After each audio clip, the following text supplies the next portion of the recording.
తాడిపత్రి పోలీసులకు ఎమ్మెల్యే జేసీ అస్మిత్ రెడ్డికి మరోసారి కేతిరెడ్డి పెద్దారెడ్డి సవాల్ విసిరారు. ఆ సవాలంటూ చూద్దాం బ్రేకింగ్. నా ఊపిరి ఉన్నంత వరకు మీ ఆటలు సాగనివ్వనంటున్నారు.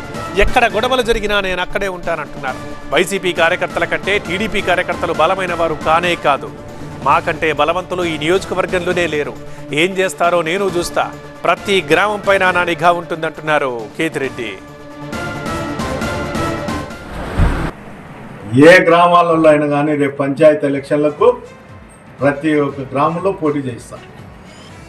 వాళ్ళను ఎవరన్నా ఆ గ్రామంలో ఉండేటువంటి వాళ్ళు బెదిరించినా, పోలీసు అధికారులు బెదిరించినా, డినామినేషన్ చేయడానికి ప్రయత్నిస్తే వాళ్ళ మీద చట్టరీత్యా ఏది చేయాలో అది చేస్తాం. ప్రజల్లో చైతన్యం తీసుకొస్తా. ఖచ్చితంగా నేను ఏ రోజు కానీ ఎక్కడన్నా కానీ జరిగితే నేను ఖచ్చితంగా వస్తాను. ఎన్ని ఇబ్బందులు ఉన్నాయి, ఎన్ని కష్టాలు ఉన్నాయి, ఏమున్నాయి కూడా వస్తాయి. ఎమ్మెల్యే ప్రోత్సహించి రౌడీలు పంపించి గ్రామాలలో బెదిరిస్తే అది జరిగిన 2-3 రోజులే ఆ గ్రామంలో నేను ఉంటాను.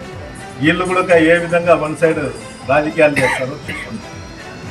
మీరందరూ అనుకుంటా అంటారేమో ఏదోలే ఈ 3 ఏళ్ళు గడిచిపోతే మళ్ళీ ప్రభుత్వం వచ్చి ఇంకో ఎమ్మెల్యేను ఇంకోరినో పట్టుకొని పోస్టింగ్లు వేయించుకుంటాము. అది జరిగే పనే కాదు. గతం కథ. గ్రామాలలో తిరిగేటప్పుడు పోలీసులు చర్యలు తీసుకోకపోతే ఇదే విధంగా కొనసాగితే మళ్ళా కూడా ప్రభుత్వాలు మారినప్పుడు ఇంతకు 2 ఇంతలతో శైర్యహారం చేసే పరిస్థితి వస్తుంది. ఈ గ్రామాల్లో ఇంత కకృతిగా పాల్పడతారంటే వీళ్ళకి ఎంత ఆదాయం ఉందో ఇక్కడ ఒకసారి ఆలోచన చేయాలి.